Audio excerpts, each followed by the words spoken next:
Apabila Allah, yang Maha Tinggi, menyeru orang-orang yang beriman di dalam Al-Quran, panggilannya sering dikaitkan dengan merealisasikan tuntutan iman mereka secara lisan. Ini kerana dakwaan lisan tanpa perbuatan mempunyai nilai yang sangat kecil dalam Islam. Perbuatan adalah bukti dan bukti yang diperlukan seseorang untuk memperoleh pahala dan rahmat di kedua-dua dunia. Seperti pohon yang berbuah hanya berguna apabila ia berbuah, begitu juga iman hanya berguna apabila ia menghasilkan amal yang baik. Dalam hal ini, Allah Ta'ala menyeru orang-orang yang beriman untuk menghayati kesan negatif ara agar mereka dapat menghindarinya atas pilihan mereka sendiri, kerana ia tidak dilarang pada tahap wahyu ilahi ini. Bab 4 An-Nisa, ayat 43. Hai orang-orang yang beriman, janganlah kamu mendekati syalat sedang kamu dalam keadaan mabuk hingga kamu mengetahui apa yang kamu ucapkan. Perintah ini kemudiannya dimansuhkan oleh ayat lain yang mengharamkan minuman yang memabukkan. Pembatalan ialah proses di mana satu perintah atau larangan selepas beberapa waktu digantikan dengan perintah atau larangan yang lain. Allah, yang Maha Tinggi, menggunakan teknik ini untuk memudahkan peralihan daripada seorang bukan Islam kepada seorang Muslim yang kuat. Jika semua perintah dan larangan terakhir dilaksanakan sepenuhnya dalam sekaligus, proses ini menjadi sukar. Inilah sebab mengapa alkohol tidak diharamkan serta-merta dalam Islam, kerana meninggalkannya dalam satu masa pasti sukar bagi kebanyakan orang yang meminumnya. Sebaliknya ia dilarang secara berperingkat. Surah 2 Al-Baqarah, ayat 219. Mereka bertanya kepadamu tentang arak dan judi. Katakanlah, pada keduanya terdapat dosa yang besar dan ada manfaat bagi manusia. Tetapi dosa mereka lebih besar daripada manfaatnya. Dan bab 4 An-Nisa, ayat 43. Hai orang-orang yang beriman, janganlah kamu mendekati syalat sedang kamu dalam keadaan mabuk hingga kamu mengetahui apa yang kamu ucapkan. Dan akhirnya surah 5 Al-Maidah, ayat 90. Hai orang-orang yang beriman, sesungguhnya hamar, berjudi, berkorban pada, batu ganti, untuk selain Allah, dan tenung anak panah adalah perbuatan kotor dari perbuatan syaitan, maka jauhilah ia agar kamu beruntung. Proses ini juga diterima pakai oleh doktor perubatan yang tidak menetapkan dos penuh ubat secara terus dan sebaliknya membina dos dari masa ke masa supaya pesakit menyesuaikan diri dengannya secara positif. Strategi ini sebenarnya merupakan rahmat dan rahmat yang besar daripada Allah Ta'ala, kerana ramai orang yang menerima Islam akan menolaknya jika semua perintah dan larangan terakhir diturunkan sekaligus pada permulaan wahyu. Seperti yang ditunjukkan oleh bahagian akhir ayat ini, walaupun Allah Ta'ala tidak diragukan lagi berkuasa untuk melakukan ini, tetapi Dia telah memilih jalan kemudahan dan rahmat bagi manusia. Bab 4 An-Nisa, ayat 43. Hai orang-orang yang beriman, janganlah kamu mendekati syalat sedang kamu dalam keadaan mabuk hingga kamu mengetahui apa yang kamu ucapkan. Mengajak umat Islam untuk bermuhasabah sendiri tentang kesan negatif arak sebelum melarangnya menunjukkan bahawa Islam adalah agama berfikir dan bukan taklid buta. Orang yang berfikir tentang perkara-perkara di dunia ini dan pengalaman yang mereka hadapi dan sentiasa menilai sama ada perkara-perkara ini membawa kepada ketenangan fikiran atau tidak, akan menghargai langkah-langkah yang harus mereka ambil di dunia ini dan langkah-langkah yang harus mereka elakkan. Di samping itu, berfikir untuk diri sendiri melibatkan mengkaji bukti dan bukti yang jelas yang menunjukkan kebenaran Islam dalam ajaran Islam akan membawa seseorang kepada iman yang kuat. Iman yang kuat adalah penting untuk kekal teguh dalam ketaatan kepada Allah, yang Maha Agung, tidak kira dalam keadaan sama ada di waktu senang atau susah. Seseorang memupuk iman yang kuat dengan mempelajari dan bertindak berdasarkan tanda-tanda dan ajaran yang jelas yang terdapat dalam Al-Quran dan tradisi Nabi Muhammad, selawat dan salam ke atas baginda. Ajaran-ajaran ini mendedahkan bahawa ketaatan yang ikhlas kepada Allah, yang Maha Tinggi, memupuk ketenangan jiwa di dunia dan di akhirat. Sebaliknya, orang yang mengabaikan ajaran Islam akan memperoleh iman yang lemah.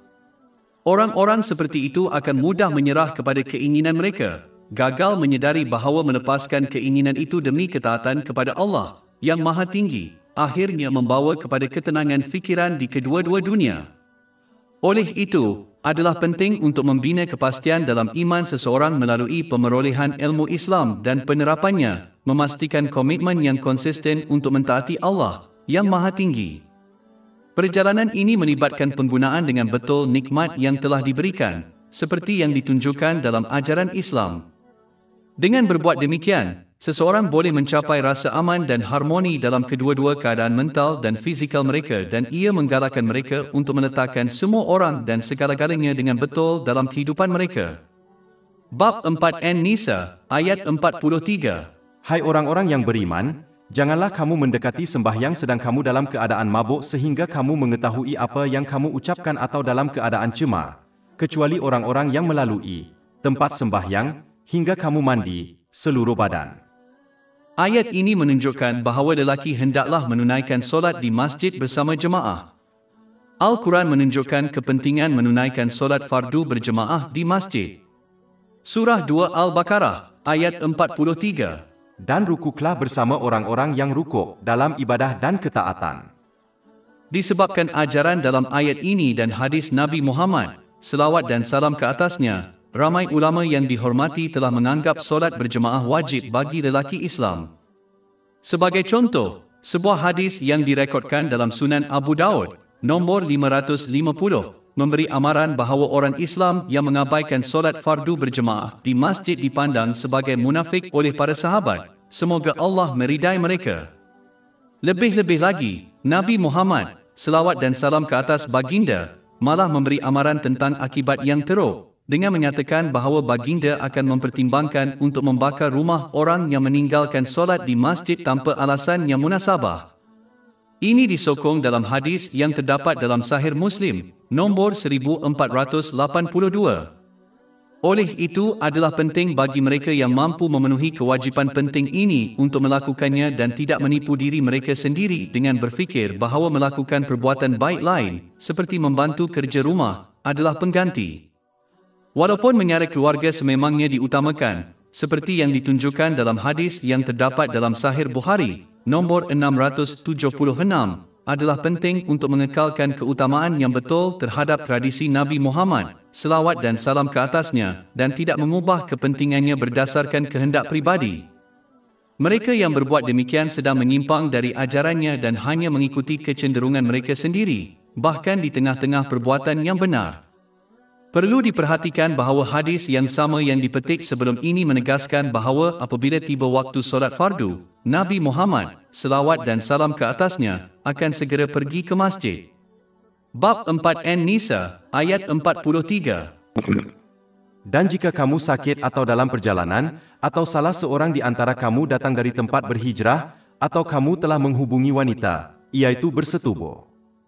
Salah satu perkara yang akan diperhatikan apabila mempelajari Al-Quran dan tradisi Nabi Muhammad, selawat dan salam ke atasnya, adalah perkara yang jelas tidak dibincangkan secara langsung dan sebaliknya dibayangkan secara tidak langsung kerana kesopanan.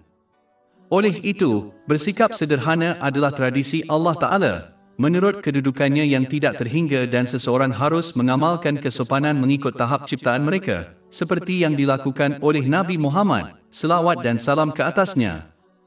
Dalam sebuah hadis yang direkodkan dalam Jami' At-Tirmizi, nombor 2458, Nabi Muhammad, selawat dan salam ke atasnya, menekankan bahawa kesopanan sebenar terhadap Allah Ta'ala melibatkan menjaga kepala dan isinya, menjaga perut dan apa yang ada di dalamnya, dan sering memikirkan kematian.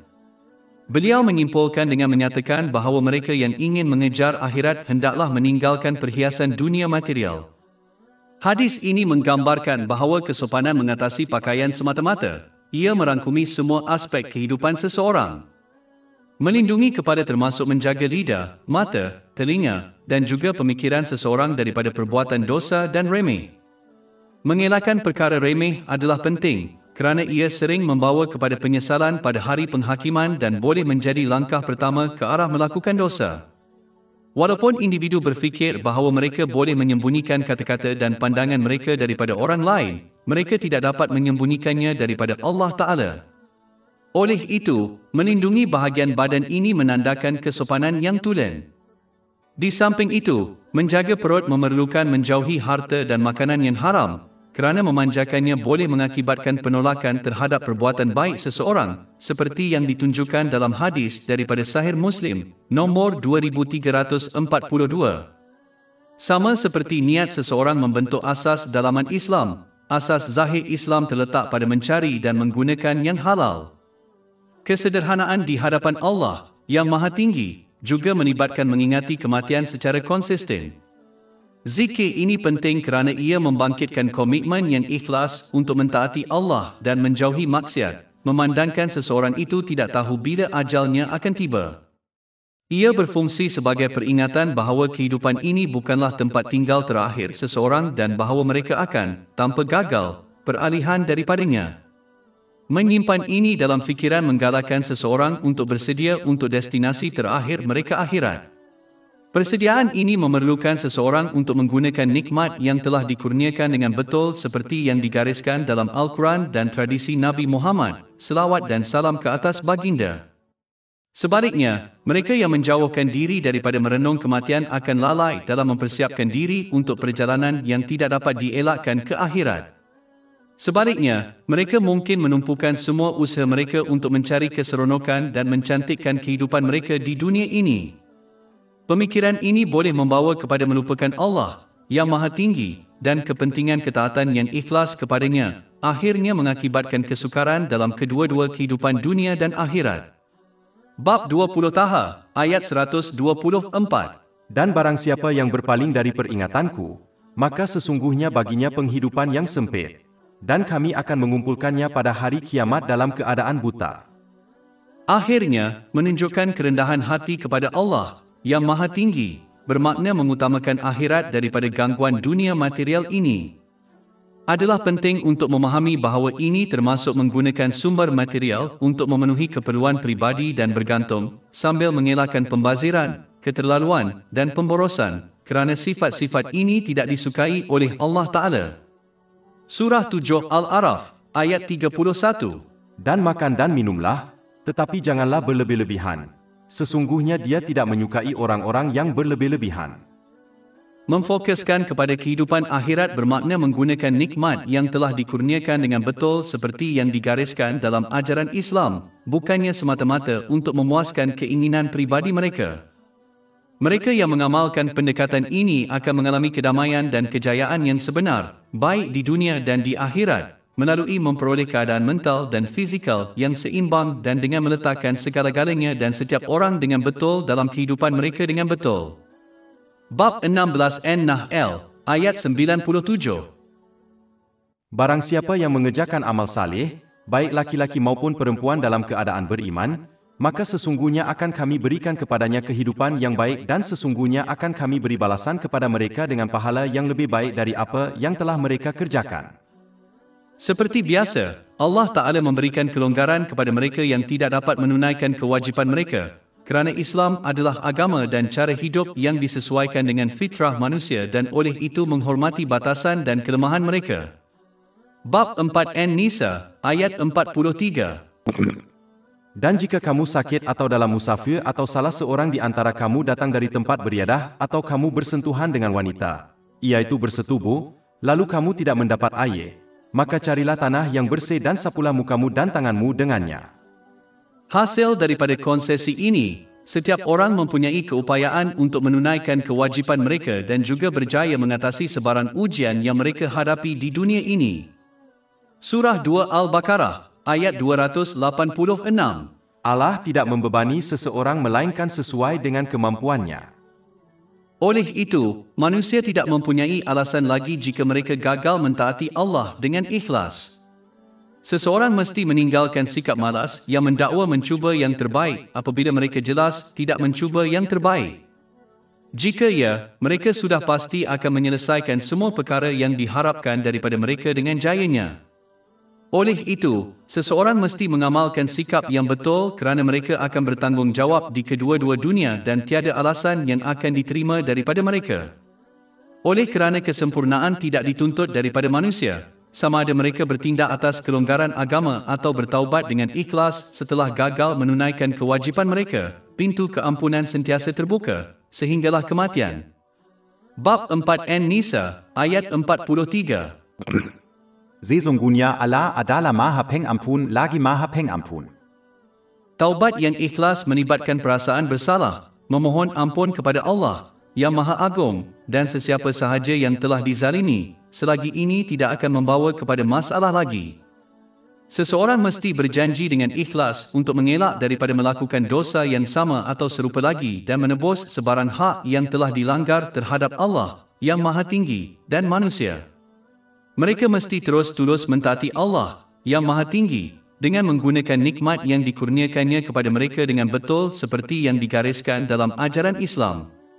Selepas menjelaskan satu aspek tata kelakuan ketuhanan yang diberikan kepada manusia yang membawa mereka kepada ketenangan fikiran di kedua-dua dunia, Allah yang Maha Tinggi memberi amaran kepada manusia supaya tidak terpedaya untuk mengikuti tata kelakuan buatan manusia yang hanya membawa kepada kesesatan, tekanan, masalah dan kesukaran di kedua-dua dunia.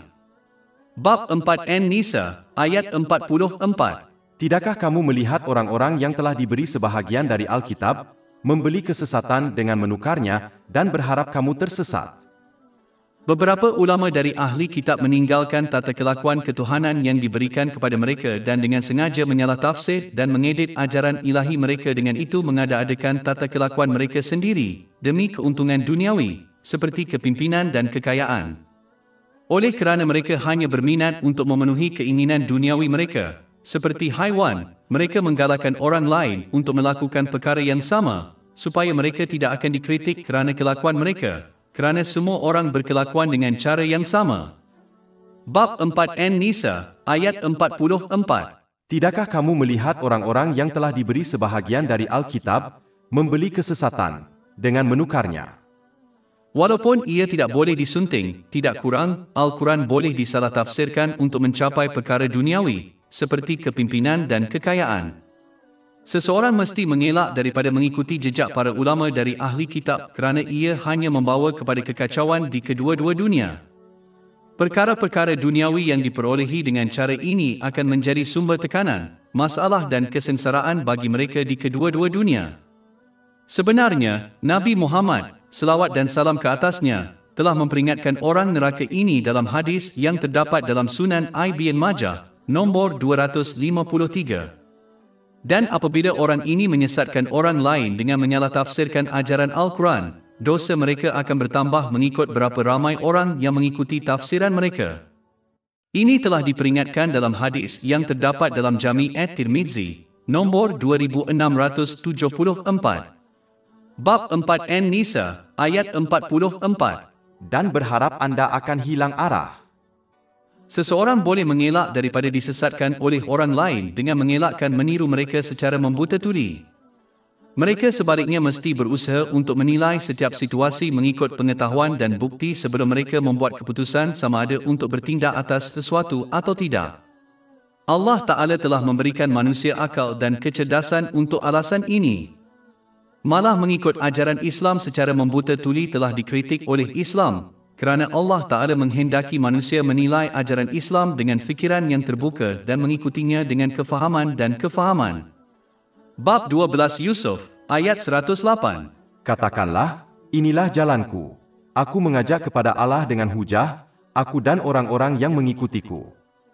Dan bab 34 Saba, ayat 46. Katakanlah, aku hanya menasihati kamu tentang satu perkara sahaja, supaya kamu berdiri untuk Allah, mencari kebenaran, berdua-duaan dan sendiri-sendiri, kemudian fikir-fikirkanlah. Tidak ada pada temanmu penyakit gila. Dia hanyalah pemberi peringatan kepadamu sebelum azab yang pedih. Oleh itu, seseorang harus mengelak daripada meniru orang lain secara membuta tuli, walaupun ia adalah pendapat umum, dan sebaliknya menggunakan akal dan akal fikiran mereka untuk menilai setiap keadaan mengikut pengetahuan dan bukti sebelum mereka membuat keputusan. Orang yang berkelakuan seperti ini lebih cenderung untuk membuat keputusan yang betul dalam kedua-dua perkara agama dan dunia mereka. Selain itu, Islam menggalakkan individu untuk menguasai hawa nafsu dan memanfaatkan nikmat yang dikurniakan dengan betul seperti yang digariskan dalam ajaran Islam. Bimbingan ini bertujuan untuk memupuk ketenangan jiwa baik di dunia maupun di akhirat.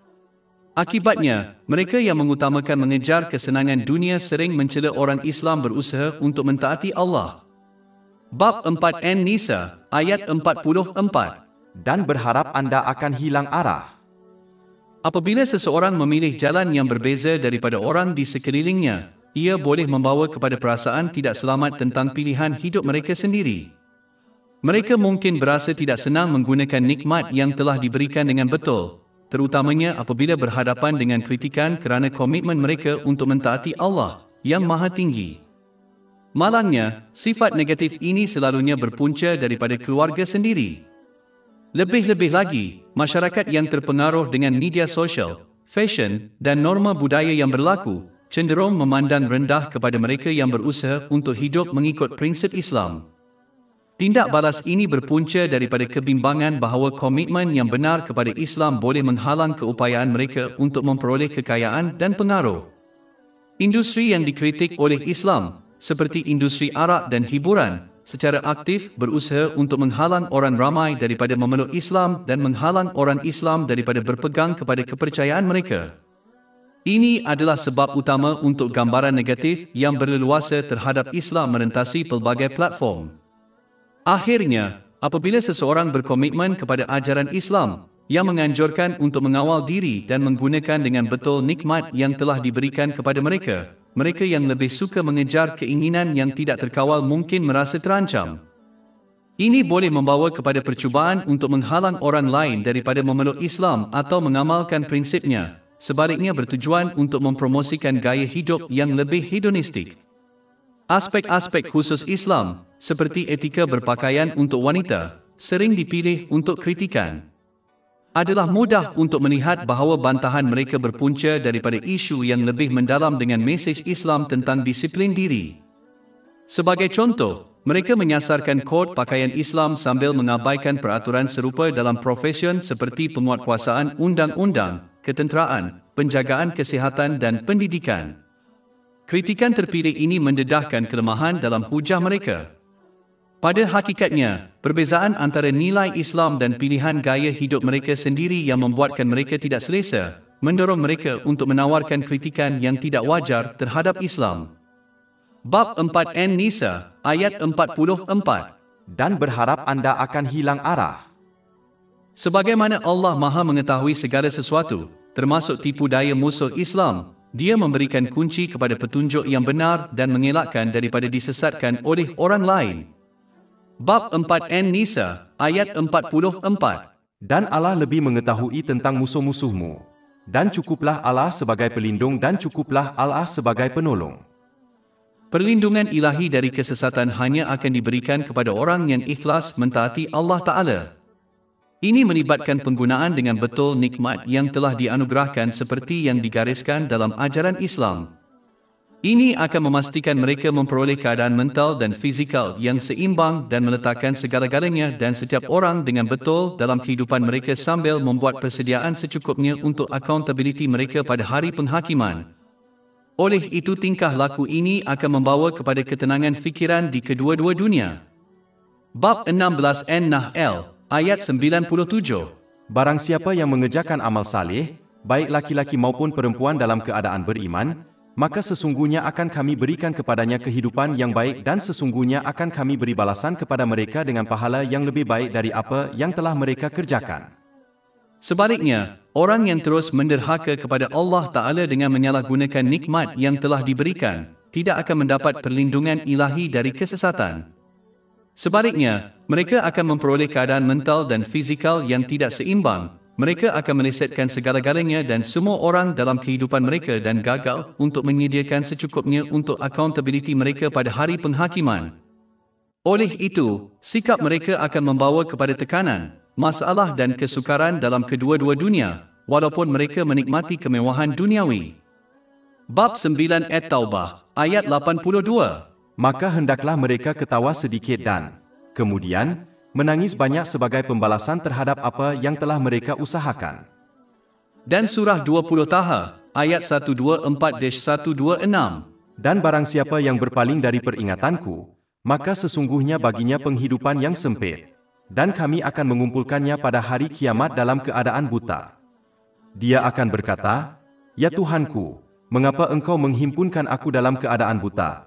Padahal aku dahulunya adalah seorang yang melihat." Allah berfirman, demikianlah telah datang kepadamu ayat-ayat kami, maka kamu melupakannya, dan demikian pula kamu pada hari ini dilupakan. Adalah penting bagi individu untuk memeluk dan bertindak mengikut ajaran Islam dengan tulus, walaupun ajaran tersebut mungkin bercanggah dengan keinginan pribadi.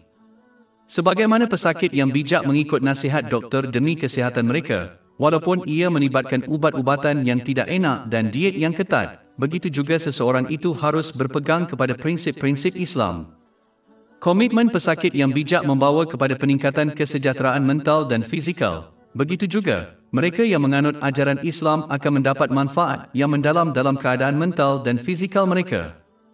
Ini kerana Allah, yang Maha Tinggi, memiliki kebijaksanaan muktamad untuk membantu individu mencapai kedamaian dalam kedua-dua minda dan badan, serta meletakkan segala-galanya dan setiap orang dengan betul dalam kehidupan mereka. Walaupun masyarakat telah mencapai kemajuan yang ketara dalam memahami sifat manusia melalui penyelidikan, pengetahuannya kurang dalam menangani setiap cabaran yang mungkin dihadapi. Cerapan manusia tidak dapat melindungi seseorang daripada semua jenis tekanan atau membantu mereka mengatur segala-galanya dengan betul dan semua orang dalam kehidupan mereka, disebabkan oleh batasan dan berat sebelah yang wujud.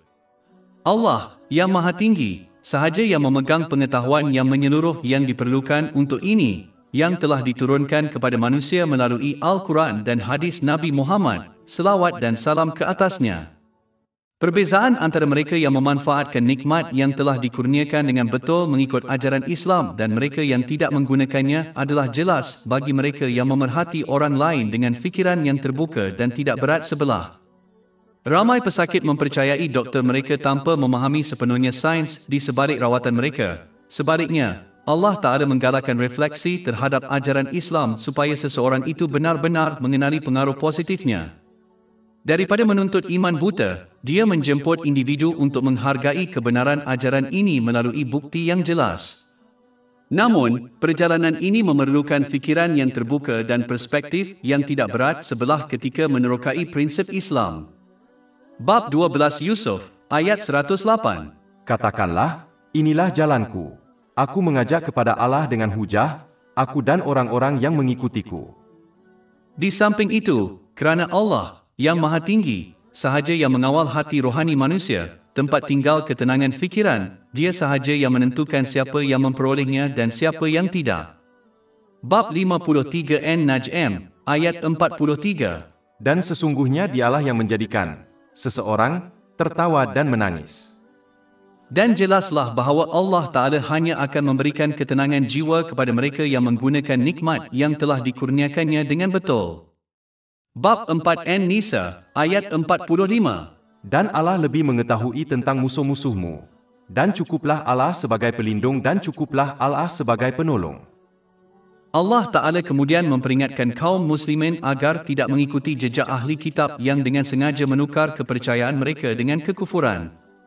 Mereka bersikap demikian kerana ingin menyalahgunakan nikmat yang telah diberikan dan hanya mementingkan perkara duniawi, seperti kepimpinan dan kekayaan. Bab 4 An-Nisa, ayat 46.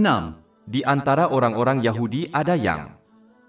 Perkara pertama yang perlu diperhatikan ialah ayatnya menjelaskan bahawa tidak semua ahli kitab berkelakuan sedemikian. Ramai daripada mereka benar-benar taat kepada Allah, yang Maha Tinggi, yang melibatkan penggunaan berkat yang telah diberikan kepadanya dengan cara yang diredainya seperti yang digariskan dalam ajaran ilahi.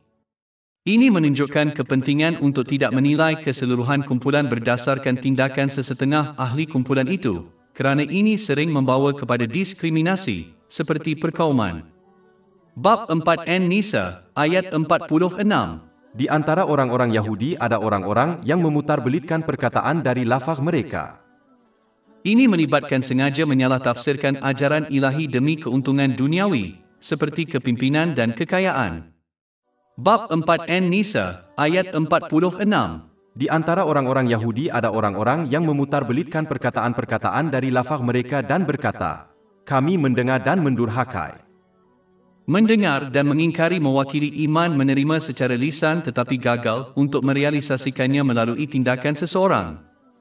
Ini juga termasuk mengetahui perbezaan antara mentaati Allah, yang Maha Tinggi, dan menderhaka kepadanya, namun dengan sengaja memilih untuk menderhaka kepadanya dengan menyalahgunakan nikmat yang telah diberikan. Bab 4 An-Nisa, ayat 46. Orang-orang yang memutarbelitkan perkataan dari lafaz yang sepatutnya mereka dan berkata, kami mendengar dan mendurhakai dan mendengar tetapi tidak didengar dan raina, memutarbelit lidah mereka. Beberapa ulama dari ahli kitab sengaja memutarbelitkan kata-kata untuk mengkritik Nabi Muhammad, selawat dan salam ke atasnya, secara terbuka, sambil mendakwa kata-kata mereka tidak bersalah. Di samping itu, tingkah laku mereka menyalahgambarkan ajaran ilahi yang diberikan kepada mereka dan akibatnya mereka mematahkan semangat ramai orang daripada mentaati Allah Ta'ala, kerana mereka menggambarkan agama yang tidak adil dan tidak adil. Bab 4 An-Nisa, ayat 46. Orang-orang yang memutarbelitkan perkataan dari lafaz mereka dan berkata, kami mendengar dan mendurhakai dan mendengar tetapi tidak didengari dan raina, memutarbelitkan lidah mereka dan mencemarkan agama. Kemudian Allah, yang Maha Tinggi, memperingatkan umat Islam agar tidak mengikuti jejak langkah mereka dan sebaliknya mengamalkan sikap yang betul supaya mereka mencapai ketenangan jiwa di kedua-dua dunia. Bab 4 An-Nisa, ayat 46. Dan sekiranya mereka berkata sebaliknya, kami dengar dan taat. Ini menjelaskan bahawa pengisytiharan iman secara lisan tidak mempunyai nilai sehingga ia disokong oleh tindakan ketaatan fizikal. Ketaatan ini melibatkan penggunaan nikmat yang telah dikurniakan dengan betul seperti yang digariskan dalam ajaran Islam. Di samping itu, ayat ini menunjukkan kepentingan mendengar ilmu ketuhanan dengan betul supaya ia membawa kepada tindakan ketaatan fizikal. Mendengar dengan betul melibatkan penumpuan semasa mempelajari ilmu Islam supaya maklumat itu didengar dan difahami. Mereka mesti merenung pengetahuan dan menghargai bagaimana ia berkaitan dengan tindakan masa lalu mereka. Mereka mesti memikirkan bagaimana untuk merealisasikan ilmu yang telah dibincangkan pada masa hadapan dan mengamalkannya dengan ikhlas dalam kehidupan mereka. Bab 4 An-Nisa, ayat 46. Dan sekiranya mereka berkata sebaliknya, kami dengar dan taat dan tunggulah kami untuk memahami, tentulah itu lebih baik bagi mereka dan lebih sesuai. Orang yang tidak mengambil langkah-langkah ini tidak mendengar ajaran ilahi dengan betul dan oleh itu tidak akan melaksanakannya dalam kehidupan mereka. Kegagalan untuk mendengar ilmu Islam dengan betul adalah sebab utama mengapa orang Islam yang mempunyai akses kepada ilmu Islam, seperti kuliah, tidak mengubah tingkah laku atau tindakan mereka sama sekali, kerana mereka secara salah percaya dengan hanya mendengar ilmu Islam adalah cukup untuk mendapat keredaan Allah, walaupun mereka tidak mempunyai niat untuk melaksanakan ajaran itu ke dalam kehidupan mereka. Allah, yang Maha Tinggi, memberi amaran kepada manusia bahawa dengan sengaja menyalahtafsirkan ajaran-ajaran ilahi demi keuntungan duniawi dan gagal untuk merealisasikan pengakuan iman secara lisan dengan tindakan boleh membawa kepada kekufuran. Bab 4 An-Nisa, ayat 46. Tetapi Allah melaknat mereka kerana kekafiran mereka. Ini kerana orang yang berterusan menderhaka kepada Allah, yang Maha Tinggi, dengan menyalahgunakan nikmat yang telah diberikan kepada mereka, meracuni iman mereka dan akibatnya ia boleh mati. Bab 4 An-Nisa, ayat 46. Tetapi Allah melaknat mereka disebabkan kekafiran mereka, maka mereka tidak beriman, kecuali sedikit. Adalah penting untuk menyedari bahawa iman adalah serupa dengan tumbuhan yang memerlukan penjagaan dan perhatian untuk berkembang maju. Sebagaimana tumbuhan tanpa khasiat, seperti cahaya matahari, akan layu dan mati, iman seseorang boleh berkurangan dan mati jika ia tidak disokong secara aktif oleh tindakan ketaatan. Ini adalah kerugian terbesar. Bab 4 An-Nisa, ayat 46. Tetapi Allah melaknat mereka disebabkan kekafiran mereka, maka mereka tidak beriman, kecuali sebahagian kecil. Segelintir itu juga boleh merujuk kepada segelintir orang dari kalangan ulama dari ahli kitab yang ikhlas mentaati Allah Ta'ala sebelum kedatangan Islam dan selepas menerimanya, seperti Abdullah bin Salam. Kemudian Allah Ta'ala memperingatkan ahli kitab agar tidak mengikuti jejak para ulama mereka yang sesat. Bab 4 An-Nisa, ayat 47. Wahai orang-orang yang telah diberi Alkitab, berimanlah kamu kepada apa yang telah kami turunkan. Seperti yang telah dibincangkan sebelum ini, seseorang itu mesti mengelak daripada disesatkan oleh pendakwah dengan mengelakkan meniru mereka secara membuta tuli. Seseorang itu hendaklah mengelak daripada bersikap seperti lembu dan sebaliknya menggunakan akal dan akal yang telah dikurniakan untuk mengkaji dalil dan dalil yang jelas yang dibincangkan dalam ajaran Islam supaya mereka dapat menghayati kebenaran Islam untuk dirinya sendiri. Tanpa mengira akidah yang dianuti, mereka harus mempelajari ajaran agama mereka sendiri untuk menentukan sama ada ia benar atau tidak dan mengelakkan meniru secara membuta tuli ulama dan pendakwah mereka. Bab 12 Yusuf, ayat 108. Katakanlah, inilah jalanku. Aku mengajak kepada Allah dengan hujjah, aku dan orang-orang yang mengikutiku. Oleh kerana ulama dari ahli kitab adalah pakar dalam kitab suci ilahi, mereka akrab dengan pengarang Al-Quran, Allah yang Maha Tinggi, dan oleh itu dengan mudah mengenali asal-usul ketuhanannya. Di samping itu, kerana kedua-dua Al-Quran dan Nabi Muhammad, selawat dan salam ke atasnya, telah dibincangkan dalam kitab suci mereka, mereka bukanlah alasan untuk mereka menolak Islam. Bab 6 Al-An'am, ayat 20. Orang-orang yang telah kami berikan Alkitab kepadanya, mengetahuinya Al-Quran sebagaimana mereka mengenali anak-anak sendiri mereka. Dan surah 2 Al-Baqarah, ayat 146. Orang-orang yang telah kami berikan Alkitab kepada mereka mengenalnya, Nabi Muhammad SAW sebagaimana mereka mengenal anak-anak mereka sendiri. Dan bab 4 An-Nisa, ayat 47. Hai orang-orang yang diberi kitab, berimanlah kamu kepada apa yang telah kami turunkan yang membenarkan apa yang ada pada kamu. Di samping itu, Al-Quran mengesahkan ajaran yang tidak disunting dan betul dari kitab suci ilahi sebelumnya dan membetulkan ajaran yang disunting. Oleh kerana Nabi Muhammad, selawat dan salam ke atasnya, tidak mempelajari kitab-kitab suci sebelumnya, sesuatu yang tidak dinafikan oleh ahli kitab dan bukan Islam Mekah, baginda tidak mungkin mengetahui ajaran kitab suci yang telah disunting atau tidak disunting, yang merupakan bukti lanjut tentang asal-usul ketuhanan Al-Quran. Surah 29 Al-Ankabut, ayat 48. Dan kamu tidak membaca sebelumnya sesuatu kitab pun dan kamu tidak menulisnya dengan tangan kananmu. Maka tentulah orang-orang yang berdusta itu ragu-ragu. Allah Ta'ala telah memberi amaran kepada ahli kitab bahawa sekiranya mereka berterusan menolak dan mengabaikan ajaran Islam, maka tingkah laku mereka akan menutup hati rohani mereka dan akibatnya, mereka tidak akan dapat mengenali atau bertindak mengikut petunjuk yang betul. Bab 4 An-Nisa, ayat 47. Hai orang-orang yang telah diberi kitab, berimanlah kamu kepada apa yang telah kami turunkan yang membenarkan kitab yang ada padamu, sebelum kami hapuskan muka-muka dan kami balikan mereka ke belakang. Menurut hadis yang tercatat dalam Sunan Ibn Majah, nombor 4244, setiap kali seseorang melakukan dosa, tergambar tanda gelap di hati rohani mereka. Apabila dosa-dosa itu terkumpul, kegelapan ini menyelubungi hati rohani mereka, menghalang keupayaan mereka untuk mengenali dan mematuhi bimbingan yang benar dalam kehidupan ini. Surah 83 Al-Mutaffifin, ayat 14. Tidak, tetapi noda telah menutupi hati mereka dari apa yang mereka usahakan. Sekumpulan Bani Israel melanggar kesucian hari Sabat, hari Sabtu, hari di mana, antara lain, mereka tidak dibenarkan memburu makanan. Mereka mula menggunakan cara yang menipu untuk mengelak menghormati hari Sabat dengan meletakkan pukat, tali dan kolam air buatan untuk tujuan memancing sebelum hari Sabat. Apabila ikan datang menimpa ruah pada hari Sabtu seperti biasa, mereka terperangkap dengan tali dan pukat sepanjang hari Sabtu.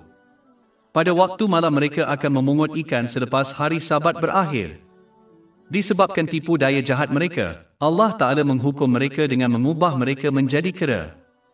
Allah Ta'ala memberi amaran agar tidak mengikuti jejak mereka kerana ia hanya menyebabkan seseorang itu mengamalkan tingkah laku yang serupa dengan haiwan di mana seseorang hanya berusaha untuk memenuhi keinginan duniawi mereka dengan menyalahgunakan nikmat yang telah diberikan kepada mereka. Akibatnya, orang-orang kebinatangan ini tidak akan pernah memperoleh ketenangan fikiran di dunia atau di akhirat kerana mereka tidak akan dapat mengenali kepentingan mentaati Allah yang Maha Tinggi dan bagaimana ia membawa kepada ketenangan fikiran di kedua-dua dunia. Surah 7 Al-A'raf, ayat 163. Dan tanyakanlah kepada mereka tentang negeri yang berada di tepi laut, ketika mereka melampaui batas dalam urusan hari Sabat, ketika ikan-ikan mereka datang kepada mereka secara terang-terangan pada hari Sabat mereka, dan pada hari mereka tidak mempunyai hari Sabat, mereka tidak datang kepada mereka. Demikianlah kami menguji mereka kerana mereka fasik. Dan bab 4 An-Nisa, ayat 47. Atau laknatlah mereka sebagaimana kami mengutuk orang-orang yang melanggar hari Sabat. Adalah penting untuk memahami bahawa kerana Allah, yang Maha Tinggi, mengawal segala sesuatu, termasuk hati rohani manusia, tempat tinggal ketenangan fikiran, Dia sahaja yang menentukan siapa yang memperolehnya dan siapa yang tidak. Bab 53 An-Najm, ayat 43. Dan sesungguhnya dialah yang menjadikan seseorang tertawa dan menangis. Oleh itu, seseorang mesti menerima ketidakmampuan mereka untuk melepaskan diri daripada akibat daripada tindakan mereka dan oleh itu dengan ikhlas mentaati Allah, yang Maha Agung, dengan betul menggunakan nikmat yang telah diberikan kepada mereka seperti yang digariskan dalam ajaran Islam. Ini akan memastikan mereka memperoleh keadaan mental dan fizikal yang seimbang dan meletakkan segala-galanya dan setiap orang dengan betul dalam kehidupan mereka sambil membuat persediaan secukupnya untuk accountability mereka pada hari penghakiman. Oleh itu tingkah laku ini akan membawa kepada ketenangan fikiran di kedua-dua dunia. Tetapi jika mereka berterusan melakukan kemaksiatan kepadanya dengan menyalahgunakan nikmat yang telah diberikan kepada mereka, maka mereka akan memperoleh keadaan mental dan fizikal yang tidak seimbang dan melesetkan segala-galanya dan setiap orang dalam kehidupan mereka. Oleh itu tingkah laku mereka akan membawa mereka kepada tekanan, masalah dan kesukaran dalam kedua-dua dunia, walaupun mereka menikmati kemewahan duniawi. Kedua-dua hasil ini jelas apabila seseorang memerhatikan orang-orang yang ikhlas mentaati Allah, yang Maha Tinggi, dan mereka yang tidak. Bab 4 An-Nisa, ayat 47. Dan tetaplah ketetapan Allah.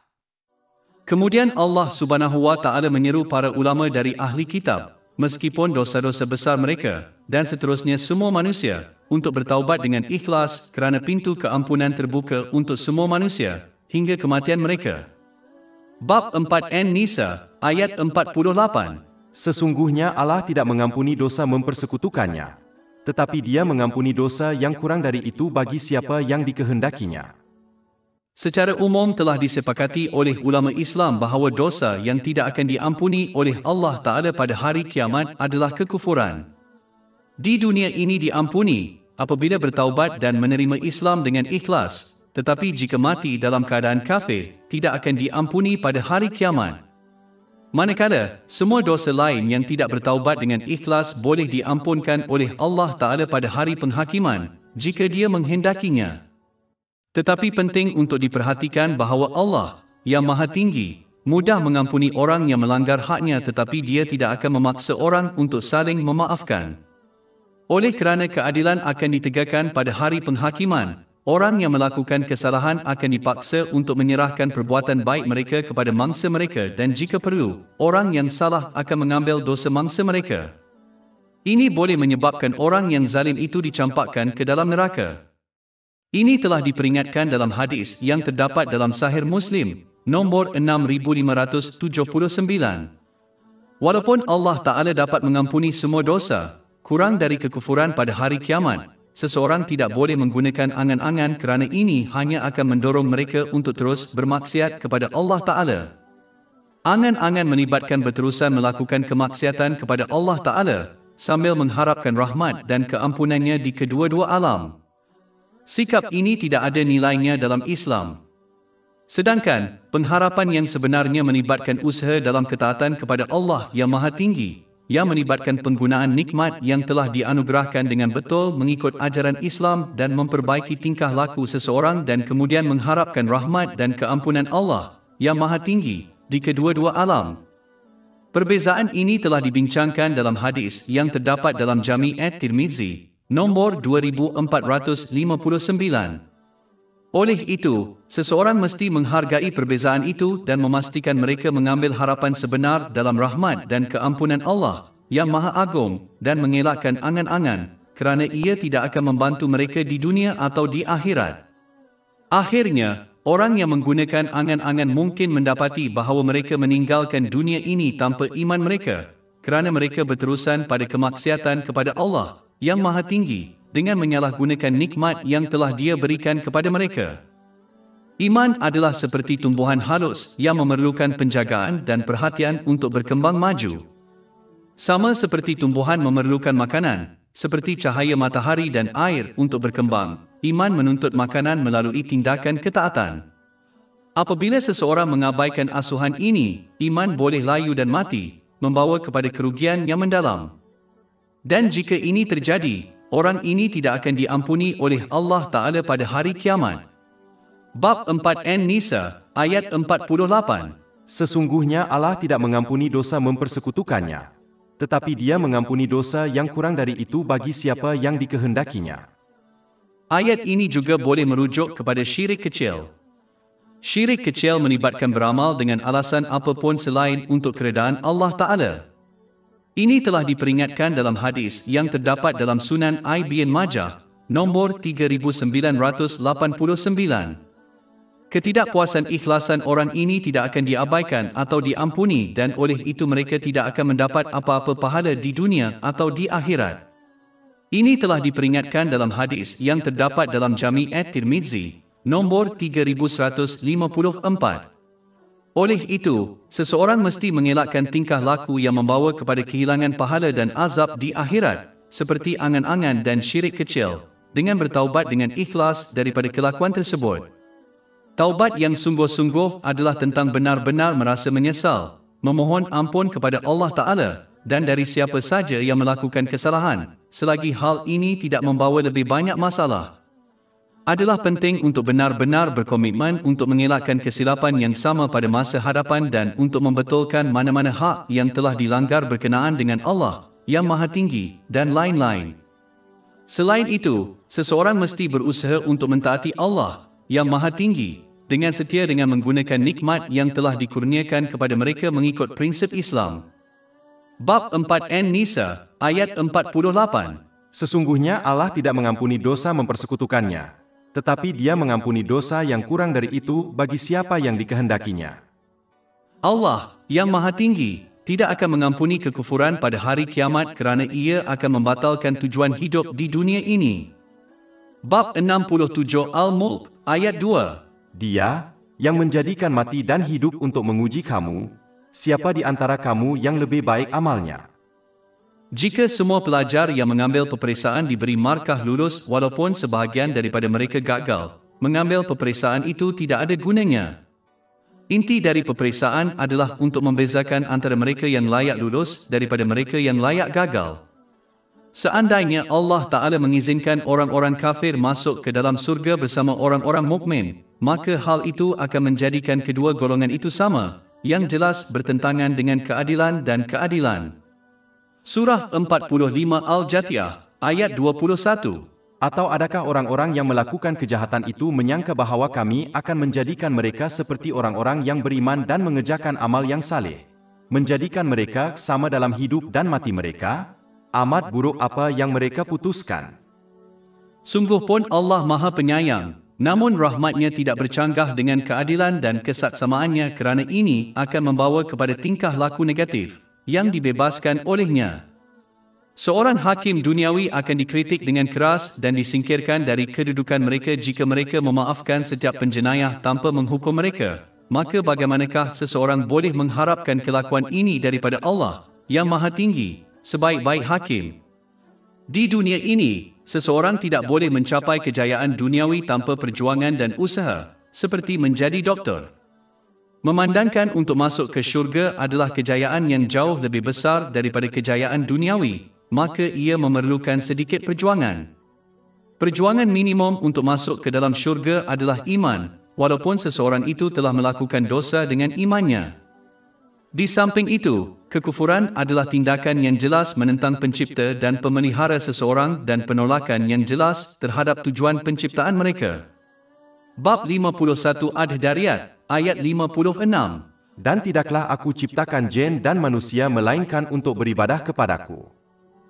Sesiapa yang menolak penciptanya, Allah Ta'ala, patut ditolak olehnya pada hari kiamat.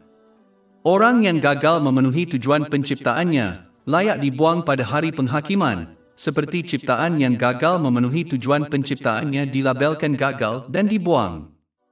Seorang non-Muslim dikenakan hukuman yang kekal di neraka kerana kewujudan sementara mereka di bumi dicemari oleh kurangnya kepercayaan mereka kepada Allah yang Maha Tinggi, yang menentang keesaannya yang kekal. Akibatnya, akibat kekufuran ini juga kekal di akhirat. Tambahan pula, seseorang tidak boleh tertipu dengan berfikir bahawa kerana pengampunan Allah Ta'ala tidak terbatas, dia juga harus memaafkan syirik. Tetapi yang sebenarnya adalah bahawa pengampunan total dari semua dosa hanya akan berlaku kepada orang yang percaya kepada keesaan Allah yang Maha Agung. Orang yang tidak percaya kepada keesaannya secara definisi tidak percaya bahawa rahmat dan pengampunan Allah Ta'ala adalah tidak terbatas kerana mereka telah memberikan kemampuan untuk memaafkan dan memberi rahmat kepada selain Allah Ta'ala.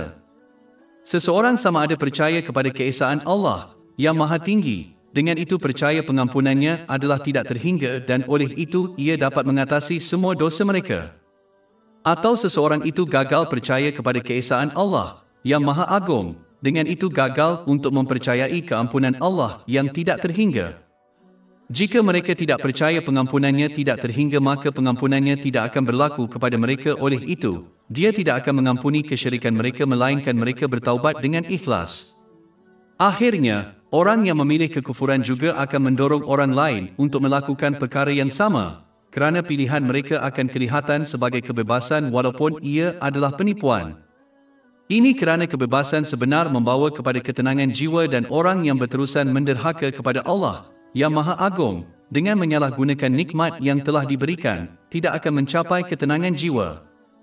Sebaliknya, mereka akan memperoleh keadaan mental dan fizikal yang tidak seimbang dan melesetkan segala-galanya dan semua orang dalam kehidupan mereka. Ini akan membawa kepada tekanan, masalah dan kesukaran dalam kedua-dua dunia, walaupun mereka menikmati beberapa kemewahan duniawi. Tetapi kerana tingkah laku ini boleh ditunjukkan kepada dunia sebagai kebebasan, ramai orang akan mengikutinya. Akibatnya, seseorang yang memilih kekufuran kepada Allah yang Maha Tinggi akan mempengaruhi ramai orang lain untuk memilih kekufuran juga. Oleh itu, orang ini berhak menerima nasibnya di akhirat kelak. Bab 4 An-Nisa, ayat 48. Dan barang siapa yang mempersekutukan Allah, maka sesungguhnya ia telah mengada-adakan dosa yang besar. Akhirnya, apabila seluruh ciptaan adalah kepunyaan dan berada di bawah kawalan dan bidang kuasa Allah yang Maha Agung, seseorang tidak mempunyai pilihan selain mematuhi peraturannya. Seperti mana seseorang itu akan menghadapi masalah jika gagal mematuhi peraturan yang ditetapkan oleh kerajaan yang bertanggungjawab ke atas negara tertentu, begitu juga mereka akan menghadapi masalah di kedua-dua dunia jika gagal mematuhi peraturan pemilik alam semesta. Seseorang mungkin boleh meninggalkan negara jika mereka tidak reda dengan peraturannya, tetapi mereka tidak akan dapat melarikan diri ke tempat di mana peraturan dan bidang kuasa Allah Ta'ala tidak terpakai. Seseorang itu mungkin boleh mengubah peraturan masyarakat mereka, tetapi mereka tidak akan dapat mengubah peraturan Allah Ta'ala. Di samping itu, sebagaimana seseorang yang memiliki rumah memutuskan peraturan rumah, walaupun orang lain membantah peraturan ini, begitu juga alam ini adalah kepunyaan Allah, dan kerana itu, dia sahaja yang memutuskan peraturan alam ini, sama ada manusia menyukai peraturan ini atau tidak.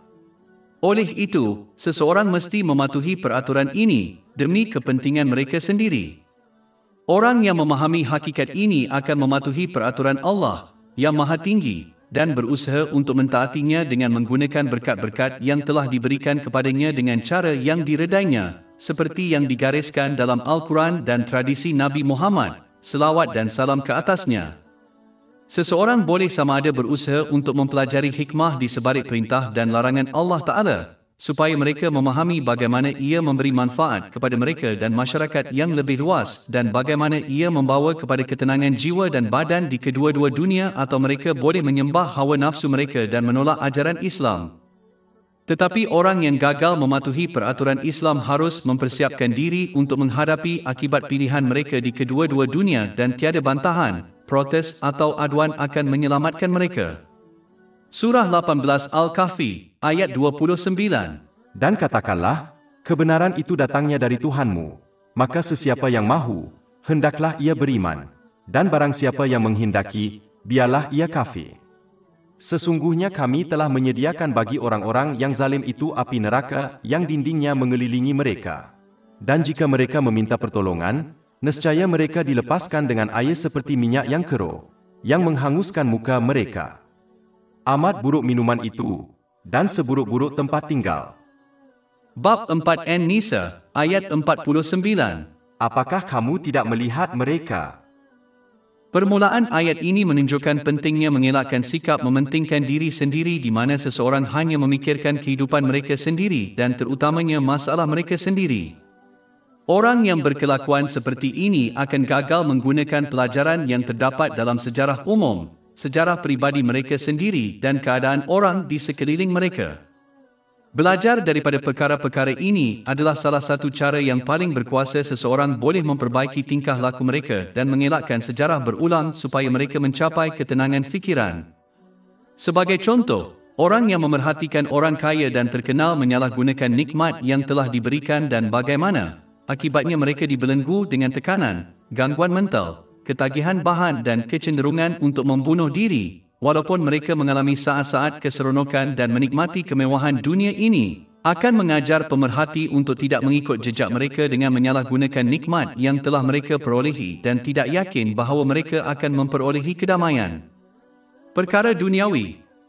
Atau apabila seseorang memerhatikan orang yang sakit, ia harus menggalakkan mereka untuk menunjukkan rasa syukur atas kesihatan mereka yang baik dan menggunakannya dengan betul sebelum mereka kehilangannya juga. Oleh itu, Islam sentiasa menggalakkan umat Islam untuk menjadi orang yang taat dan bukannya orang yang sibuk dalam urusan mereka sendiri yang mereka tidak mempedulikan perkara lain. Bab 47 Muhammad, ayat 10. Tidakkah mereka berjalan di muka bumi dan melihat bagaimana kesudahan orang-orang yang sebelum mereka? Seperti yang telah diperingatkan sebelum ini, orang yang mengamalkan angan-angan akan berterusan pada kemaksiatan kepada Allah Ta'ala. Angan-angan telah diterima pakai oleh ahli kitab kerana mereka menganggap mereka adalah kekasih Allah yang maha tinggi dan umatnya yang istimewa. Bab 5 Al-Maidah, ayat 18. Tetapi orang-orang Yahudi dan Nasrani berkata, kami adalah anak-anak Allah dan kekasihnya.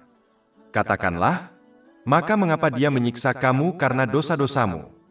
Sebenarnya kamu adalah manusia dari makhluk-makhluk yang dia ciptakan, dia mengampuni siapa yang dia kehendaki, dan dia menyiksa siapa yang dia kehendaki. Mereka mendakwa bahawa pengampunan dan rahmat dijamin kepada mereka tanpa mengira perbuatan mereka.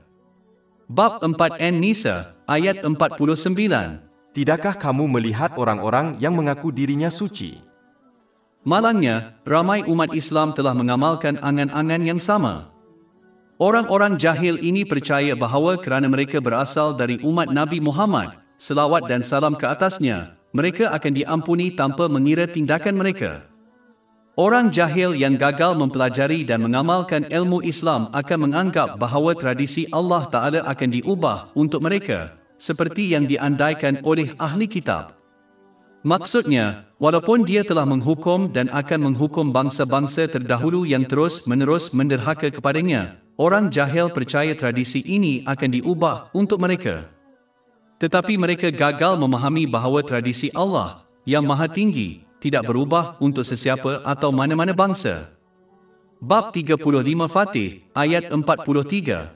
Maka apakah mereka menanti-nantikan kecuali jalan, iaitu nasib umat-umat terdahulu? Tetapi kamu sekali-kali tidak akan dapati pada jalan, iaitu kaedah yang ditetapkan Allah suatu perubahan, dan kamu sekali-kali tidak akan dapati di jalan Allah suatu perubahan.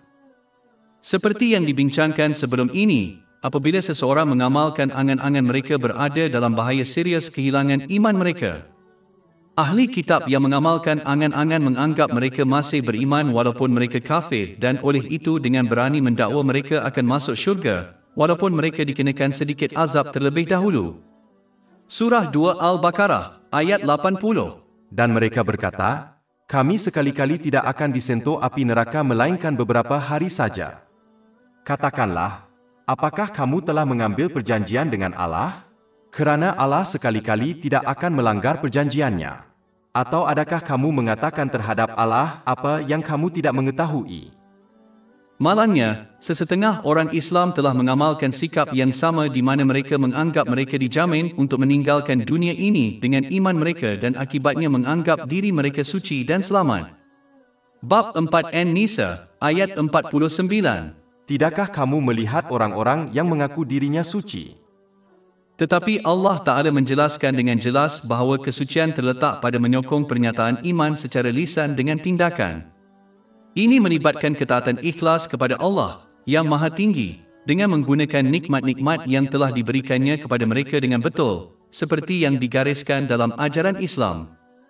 Tingkah laku ini akan memastikan bahawa niat, ucapan dan tindakan seseorang itu murni dan seterusnya akan membawa mereka kepada ketenangan fikiran di kedua-dua dunia, melalui mencapai keadaan mental dan fizikal yang seimbang dan dengan meletakkan segala-galanya dan setiap orang dengan betul dalam kehidupan mereka sambil menyediakan secukupnya untuk accountability mereka pada hari penghakiman. Bab 4 An-Nisa, ayat 49.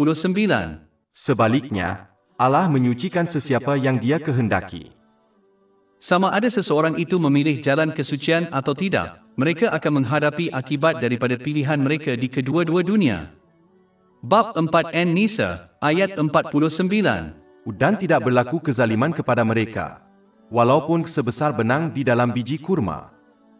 Seperti yang dinyatakan sebelum ini, orang yang menggunakan angan-angan dengan menganggap mereka mempunyai hubungan istimewa dengan Allah yang Maha Tinggi dan oleh itu dijamin keselamatan, walaupun mereka berterusan dalam kemaksiatannya, menisbahkan ketidakadilan dan ketidakadilan kepada Allah yang Maha Tinggi. Mereka mendakwa bahawa Allah Ta'ala akan memperlakukan orang yang jahat di antara mereka sama dengan orang yang berbuat baik. Surah 45 Al-Jatiyah, ayat 21. Atau adakah orang-orang yang melakukan kejahatan itu menyangka bahawa kami akan menjadikan mereka seperti orang-orang yang beriman dan mengerjakan amal yang saleh, menjadikan mereka sama dalam hidup dan mati mereka? Amat buruk apa yang mereka putuskan. Kepercayaan yang tidak betul dan sangat tidak hormat tentang Allah Ta'ala ini sudah cukup untuk membinasakan seseorang. Bab 4 An-Nisa, ayat 50. Lihatlah bagaimana mereka mengada-adakan kebohongan terhadap Allah, dan cukuplah itu sebagai dosa yang nyata. Oleh itu, seseorang mesti mengelak daripada mengamalkan kepercayaan yang salah mengenai Allah yang Maha Tinggi, dengan mempelajari sifat-sifat dan nama-nama ketuhanannya yang telah dibincangkan dalam Al-Quran dan tradisi Nabi Muhammad, selawat dan salam ke atasnya. Ini akan memastikan seseorang itu beriman kepada Allah yang Maha Tinggi dengan cara yang betul. Ini akan memastikan mereka benar-benar taat kepadanya dengan menggunakan nikmat yang telah diberikannya kepada mereka dengan betul seperti yang digariskan dalam ajaran Islam. Sedangkan, orang yang tetap jahil tentang sifat-sifat ketuhanan dan nama-nama Allah yang Maha Tinggi akan menerima kepercayaan yang salah kepadanya yang hanya membawa kepada kemaksiatan kepadanya, seperti angan-angan. Sebagai contoh, orang yang memahami dengan betul bahawa Allah Maha Pengampun akan berusaha untuk taat kepadanya dengan ikhlas dan berharap Dia akan mengampuni dosa-dosa mereka. Tetapi orang yang salah percaya kepada pengampunan Allah yang Maha Tinggi akan tetap melakukan kemaksiatan kepadanya sambil menganggap Dia akan mengampuni mereka. Allah Ta'ala kemudian mencela orang-orang yang mengamalkan bid'ah agama dan adat sambil mengabaikan ajaran-ajaran ilahi yang telah diberikannya kepada mereka. Bab 4 An-Nisa, ayat 51.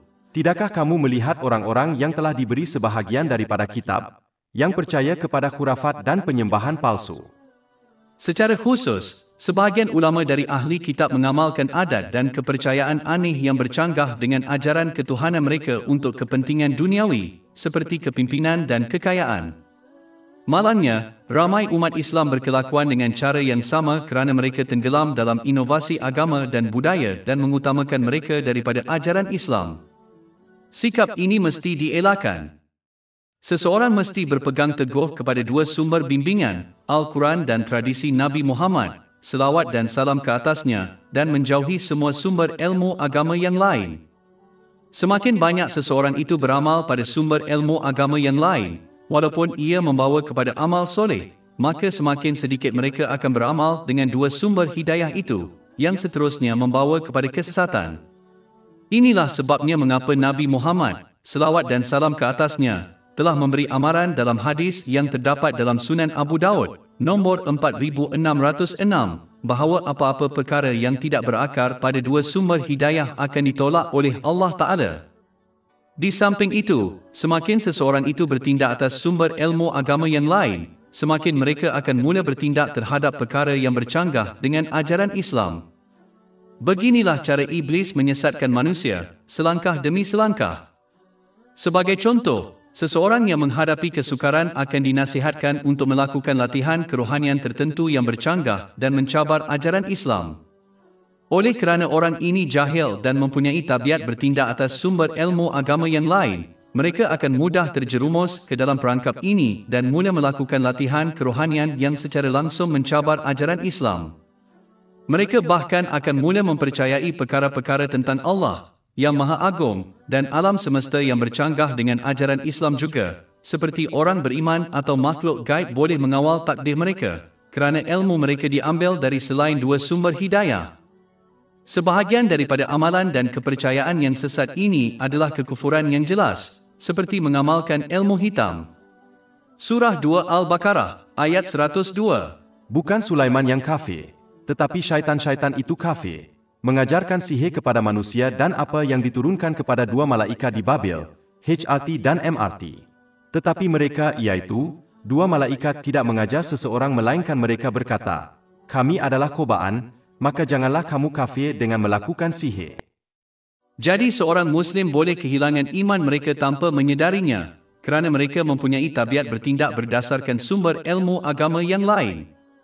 Inilah sebabnya mengapa bertindak atas bid'ah agama yang tidak berakar pada dua sumber hidayah adalah mengikut jejak langkah syaitan. Surah 2 Al-Baqarah, ayat 208. Hai orang-orang yang beriman, masuklah kamu ke dalam Islam secara keseluruhan, dan janganlah kamu turut langkah-langkah syaitan. Sesungguhnya syaitan itu musuh yang nyata bagimu. Secara amnya, orang yang berterusan melakukan inovasi agama akan mencapai tahap di mana mereka menganggap mereka mendapat petunjuk yang betul dan akibatnya mereka secara terbuka mengkritik umat Islam yang berpegang teguh kepada ajaran dua sumber bimbingan, Al-Quran dan tradisi Nabi Muhammad, selawat dan salam ke atasnya. Bab 4 An-Nisa, ayat 51. Dan katakanlah kepada orang-orang kafir, mereka itu lebih mendapat petunjuk dari orang-orang yang beriman tentang jalannya. Pada tahun ketiga selepas Nabi Muhammad, selawat dan salam ke atasnya, berhijrah ke Madinah, seorang ulama Yahudi dan musuh Islam yang agresif, Kabi bin Ashraf, melawat Mekah untuk menghasut mereka lebih jauh menentang Islam. Seorang pemimpin non-Muslim Mekah bertanya kepadanya siapakah yang lebih benar dibimbing dan diredai oleh Allah, yang Maha Tinggi, penyembah berhala Mekah atau Nabi Muhammad, selawat dan salam ke atasnya, dan Islam. Kabi menjawab bahawa penyembah berhala Mekah lebih mendapat petunjuk. Ini adalah jawapan yang bodoh sebagai seorang ulama Yahudi. Dia sangat tahu bahawa penyembahan berhala adalah jauh dari petunjuk yang betul. Pada kesempatan ini Allah Ta'ala menurunkan surah 4 An-Nisa ayat 51. Tidakkah kamu melihat orang-orang yang telah diberi sebahagian dari kitab, yang beriman kepada kuafat dan sembahan yang batil dan berkata terhadap orang-orang kafir. Mereka itu lebih mendapat petunjuk daripada orang-orang yang beriman tentang jalannya. Ini telah dibincangkan dalam Imam Ibn Kathir, The Life of the Prophet, jilid 3, halaman 7. Peristiwa ini memberi amaran agar tidak berkompromi dengan iman demi keuntungan duniawi. Perkara-perkara duniawi yang diperoleh melalui tingkah laku ini, seperti kekayaan, akan menjadi sumber tekanan, masalah dan kesengsaraan bagi mereka, walaupun ini tidak jelas bagi mereka. Akibatnya, mereka tidak akan pernah memperoleh ketenangan fikiran, walaupun mereka mengalami detik-detik hiburan dan memperoleh kemewahan duniawi. Bab 9 At-Taubah, ayat 82. Maka hendaklah mereka ketawa sedikit dan kemudian menangis banyak sebagai pembalasan terhadap apa yang telah mereka usahakan. Dan surah 20 Taha, ayat 124-126. Dan barang siapa yang berpaling dari peringatanku, maka sesungguhnya baginya penghidupan yang sempit, dan kami akan mengumpulkannya pada hari kiamat dalam keadaan buta. Dia akan berkata, "Ya Tuhanku, mengapa engkau menghimpunkan aku dalam keadaan buta, padahal aku dahulunya adalah seorang yang melihat?" Allah berfirman, "Demikianlah telah datang kepadamu ayat-ayat kami, maka kamu melupakannya, Dan demikian pula kamu pada hari ini dilupakan. Selain itu, orang yang sengaja menyalahgunakan ilmu Islam telah diperingatkan tentang neraka dalam hadis yang terdapat dalam Sunan Ibn Majah, nombor 253. Selanjutnya, ayat-ayat berikut menghubungkan sikap ini dengan kekufuran. Bab 3 Ali Imran, ayat 19. Dan tidak berselisih orang-orang yang diberi Alkitab, Taurat, melainkan sesudah datang ilmu kepada mereka, kerana hasad dengki antara mereka sendiri. Dan sesiapa yang kafir kepada ayat-ayat Allah. Ini kerana apabila seseorang itu dengan sengaja menyalah tafsirkan ajaran ilahi, mereka akan menyalahgunakan nikmat yang telah dikurniakan. Tingkah laku ini akan meracuni iman mereka, malah boleh membunuhnya tanpa mereka sedari. Adalah penting untuk memahami bahawa iman adalah seperti tumbuhan yang mesti dilindungi daripada dosa untuk terus hidup. Seperti tumbuhan yang tidak terpelihara daripada perkara yang memudaratkan akan mati, begitu juga iman seseorang akan mati jika mereka tidak mengelak daripada terus melakukan dosa. Oleh itu, adalah penting bagi umat Islam untuk mengelakkan salah tafsir ajaran ilahi secara sengaja untuk memuaskan keinginan duniawi mereka, kerana mereka mungkin meninggalkan dunia ini tanpa iman mereka. Ini adalah kerugian yang paling besar, kerana orang ini akan mengalami tekanan, kesukaran dan masalah di dunia dan di akhirat. Bab 4 An-Nisa, ayat 52. Mereka skim orang-orang yang dilaknati Allah. Dan barang siapa yang dilaknat Allah, kamu sekali-kali tidak akan mendapat penolong baginya.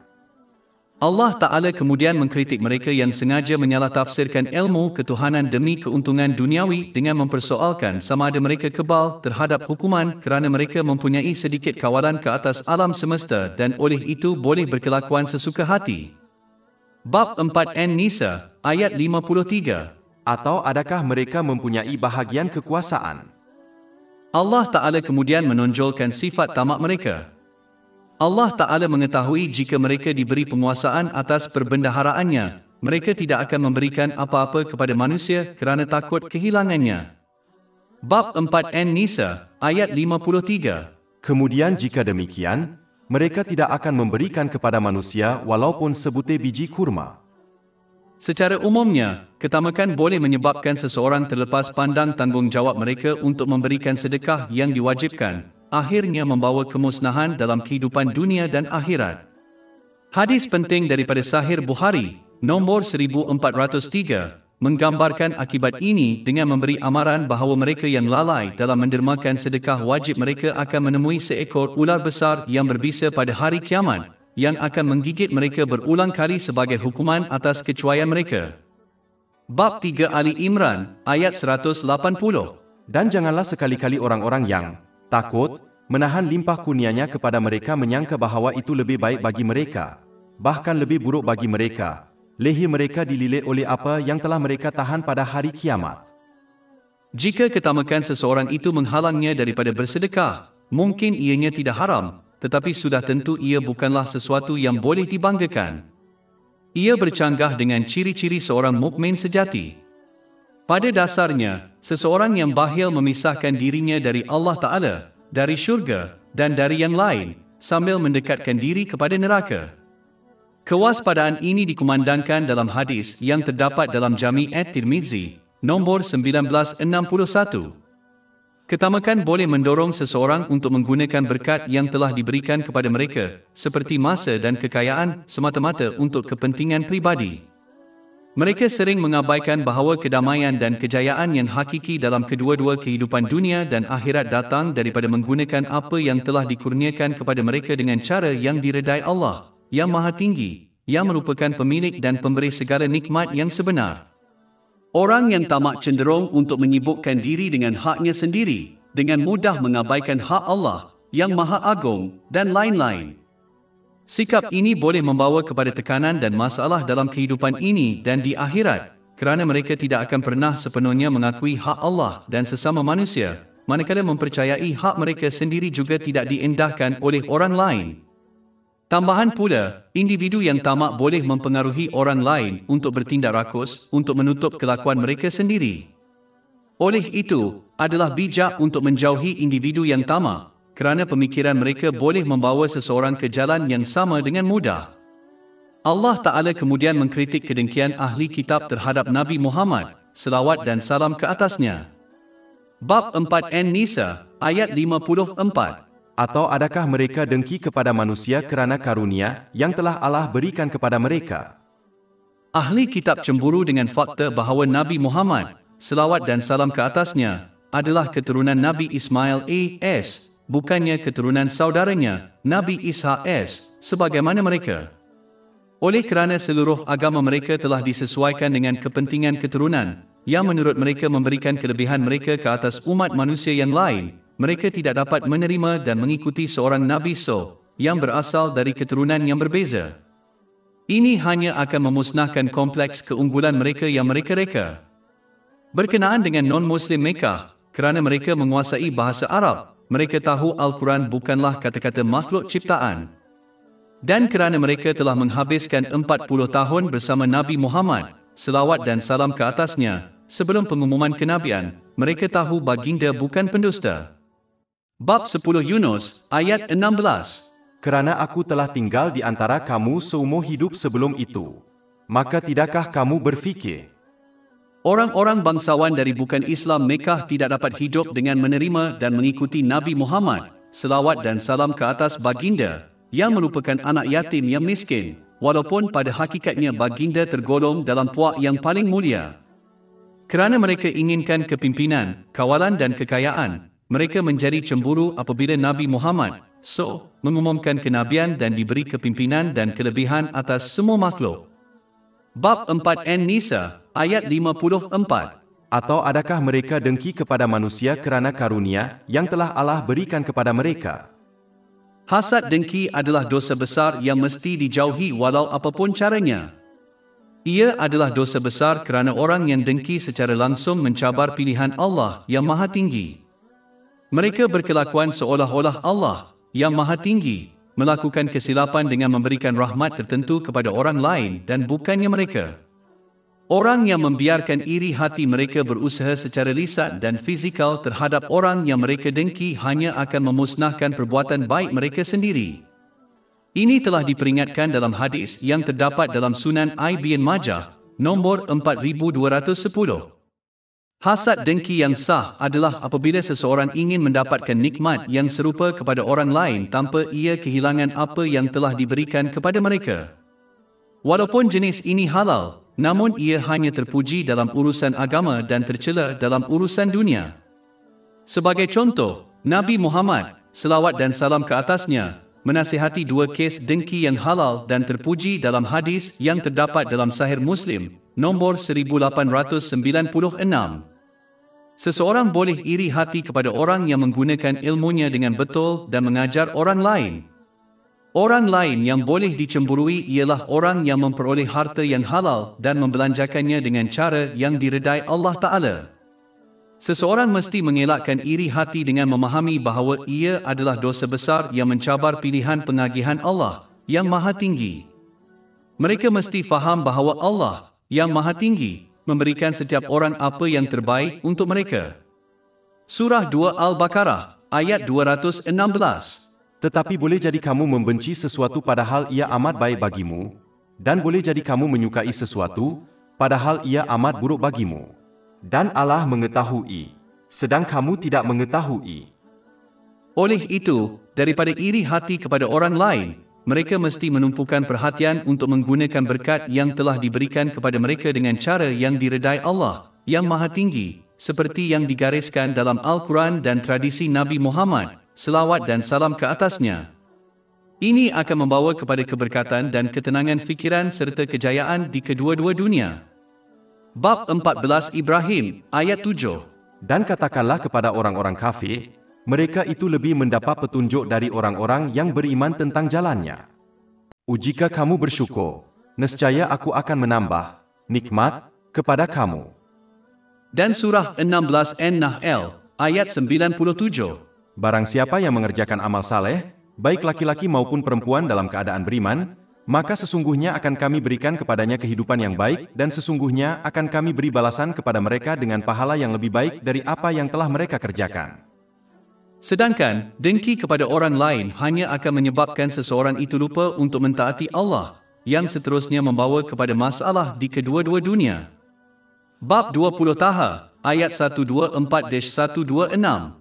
Dan barang siapa yang berpaling dari peringatanku, maka sesungguhnya baginya penghidupan yang sempit, dan kami akan mengumpulkannya pada hari kiamat dalam keadaan buta. Dia akan berkata, "Ya Tuhanku, mengapa engkau menghimpunkan aku dalam keadaan buta, padahal aku dahulunya adalah seorang yang melihat?" Allah berfirman, "Demikianlah telah datang kepadamu ayat-ayat kami, maka kamu melupakannya, dan demikian pula kamu pada hari ini dilupakan." Orang Islam yang dicemburui mesti bersabar terhadap tindakan lisan dan fizikal orang yang dengki dan hanya mempertahankan diri mereka dalam batas-batas Islam. Sabar melibatkan mengelakkan mengeluh melalui ucapan dan tindakan seseorang dan mengekalkan ketaatan yang ikhlas kepada Allah yang Maha Tinggi, yang melibatkan penggunaan nikmat yang telah diberikan kepadanya dengan cara yang diredainya, seperti yang digariskan dalam Al-Quran dan tradisi Nabi Muhammad, selawat dan salam ke atasnya. Demikianlah seseorang berlindung kepada Allah Ta'ala dari kedengkian mereka.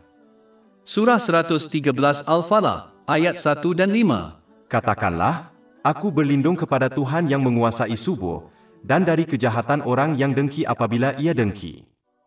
Kemudian Allah Ta'ala akan melindungi mereka daripada kesan negatif orang yang dengki, walaupun hal ini tidak jelas bagi mereka, kerana Allah Ta'ala bertindak menurut pengetahuan dan kebijaksanaannya yang tidak terhingga dan bukan mengikut pemikiran manusia yang sangat terhad.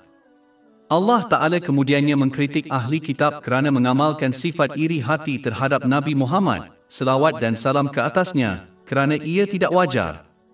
Allah Ta'ala telah menganugerahkan kepada nenek moyang mereka, Nabi Ibrahim A.S., rahmat yang besar yang mereka warisi. Bab 4 An-Nisa, ayat 54. Atau adakah mereka dengki kepada manusia kerana limpah kurnianya yang telah dikurniakan Allah kepada mereka? Padahal sesungguhnya kami telah memberikan kepada keluarga Ibrahim Alkitab, Taurat, dan hikmah dan kami telah mengurniakan kepada mereka kerajaan yang besar. Allah, yang Maha Tinggi, menganugerahkan ahli kitab keutamaan atas semua bangsa lain melalui ajaran dan bimbingan ilahi yang Dia berikan kepada nenek moyang mereka yang soleh, termasuk nabi-nabi yang tidak terhitung jumlahnya. Al-Quran dan tradisi Nabi Muhammad, selawat dan salam ke atas baginda, adalah rahmat terakhir dan terbesar yang dianugerahkan kepada manusia melalui keturunan nenek moyang mereka, Nabi Ibrahim A.S. Akibatnya, mereka tidak sepatutnya iri hati kepada Nabi Muhammad, selawat dan salam ke atas baginda, dan sebaliknya mengamati Islam sebagai sumber penghormatan bagi mereka dan seluruh umat manusia. Bab 4 An-Nisa, ayat 54. Kami telah memberikan kitab suci dan hikmat kepada keluarga Abraham dan menganugerahkan kepada mereka kerajaan yang besar. Allah Ta'ala telah mengingatkan orang-orang Arab dan ahli kitab di Madinah bahawa walaupun mereka bangga menjadi keturunan Nabi Ibrahim A.S., rahmat dan rahmat yang hakiki dari Allah Ta'ala hanya akan datang kepada mereka melalui ketaatannya yang tulen. Ketaatan ini bermakna menerima dan mengikuti ajaran Islam dengan ikhlas, mengakui kebenaran Nabi Muhammad, selawat dan salam ke atasnya, dan Al-Quran. Di samping itu, ayat ini berfungsi sebagai peringatan yang pedih kepada orang Arab bukan Islam dan ahli kitab bahawa dengan memilih untuk menolak kebenaran Islam yang tidak dapat dinafikan, mereka kehilangan tuntutan mereka terhadap warisan nenek moyang mereka, Nabi Ibrahim A.S. Sebaliknya, peninggalan ini akan diamanahkan kepada mereka yang benar-benar menjiwai ajarannya, iaitu Nabi Muhammad, selawat dan salam ke atasnya, bersama-sama para sahabatnya. Semoga Allah meridai mereka. Seandainya orang Arab non-Muslim dan ahli kitab berterusan dalam kemaksiatan mereka, mereka akan kehilangan rahmat yang diperolehi daripada peninggalan Nabi Ibrahim, baik di dunia maupun di akhirat. Bab 4 An-Nisa, ayat 54. Kami telah memberikan kitab suci dan hikmat kepada keluarga Abraham dan menganugerahkan kepada mereka kerajaan yang besar. Secara umumnya, buku itu boleh merujuk kepada undang-undang, iaitu kod tingkah laku yang mesti dipatuhi oleh orang supaya mereka menggunakan dengan betul berkat yang telah diberikan kepada mereka.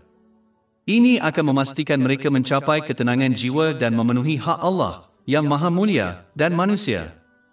Oleh itu, undang-undang ini akan memastikan penyebaran keamanan dan keadilan dalam masyarakat. Kebijaksanaan diperlukan kerana ia mengajar orang bagaimana menggunakan pengetahuan mereka dengan betul, seperti undang-undang, supaya ia memberi manfaat kepada mereka dan orang lain di kedua-dua dunia. Kedua-dua undang-undang dan kebijaksanaan diperlukan untuk mewujudkan masyarakat yang adil dan aman. Undang-undang tanpa kebijaksanaan boleh disalah-tafsirkan dengan mudah, kerana orang boleh mencari celah dalam undang-undang untuk menzalimi orang lain.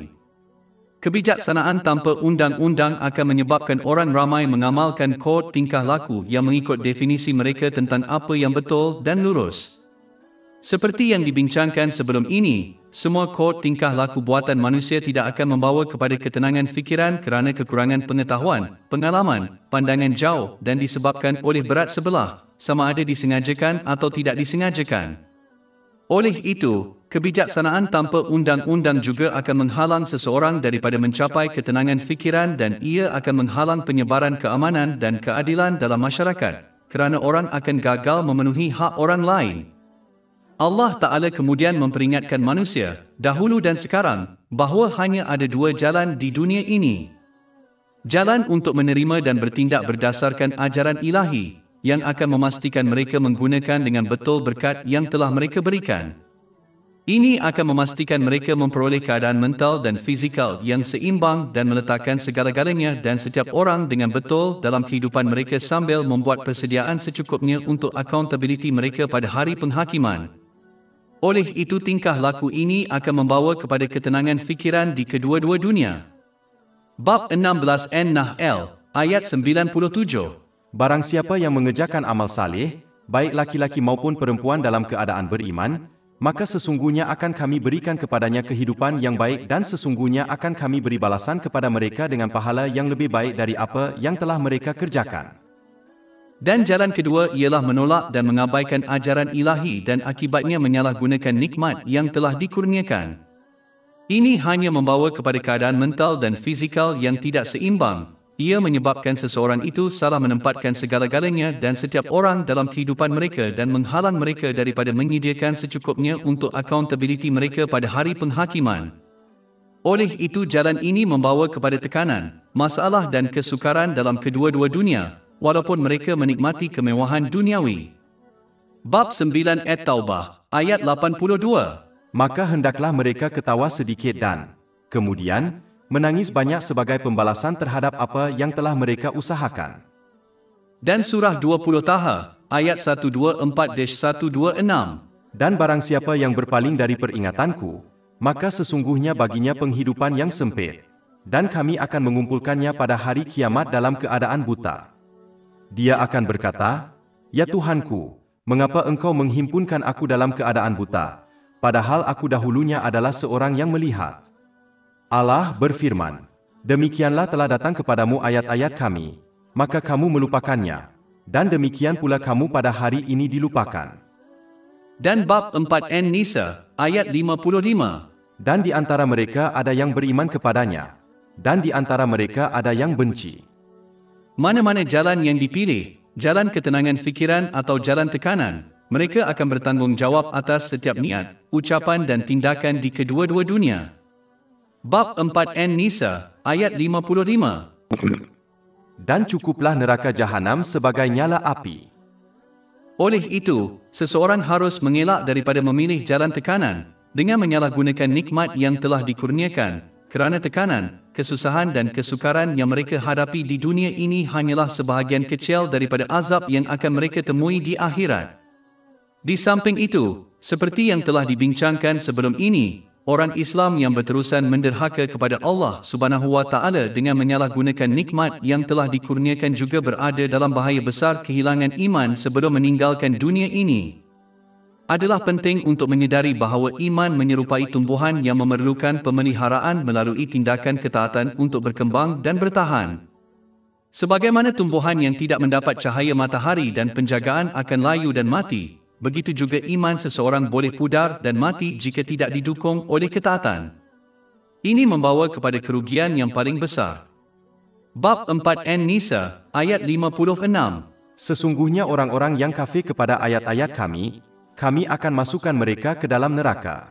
Setiap kali kulit mereka hangus, kami akan gantikan dengan kulit yang lain supaya mereka merasakan azab. Memandangkan Allah Maha Kuasa atas segala sesuatu, maka kesudahan ini tidak dapat dielakkan. Dan kerana Allah, yang Maha Tinggi, mengetahui segala-galanya, Dia mengetahui siapa yang layak mendapat pengakhiran ini dan siapa yang tidak. Bab 4 An-Nisa, ayat 56. Oh, sesungguhnya Allah Maha Perkasa lagi Maha Bijaksana. Sedangkan, orang-orang yang melafazkan iman mereka kepada Allah, yang Maha Tinggi, dengan menggunakan nikmat yang telah dikurniakan dengan betul seperti yang digariskan dalam ajaran Islam akan diberikan ketenangan jiwa di dunia dan ia akan berlipat ganda bagi mereka ke tahap yang tidak dapat dibayangkan di akhirat. Bab 4 An-Nisa, ayat 57. Tetapi orang-orang yang beriman dan mengerjakan amal saleh, kami akan masukkan mereka ke dalam surga yang mengalir di bawahnya sungai-sungai, mereka kekal di dalamnya selama-lamanya.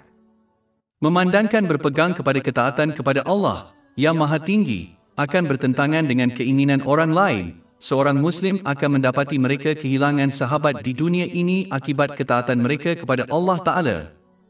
Tetapi mereka hendaklah tetap teguh dalam ketaatan kepada Allah Ta'ala, kerana ia membawa kepada ketenangan fikiran di kedua-dua dunia dan mereka akan diberi pampasan atas kehilangan orang di dunia ini untuk orang yang lebih baik dan lebih suci di akhirat. Bab 4 An-Nisa, ayat 57. Bagi mereka di dalamnya ada orang-orang yang disucikan yang serupa sifatnya, dan kami akan masukkan mereka ke tempat yang teduh. Lebih 500 e-buku, buku audio, maklumat grafik, podcast dan blog percuma tersedia di tapak web kami, www.shekpot.com.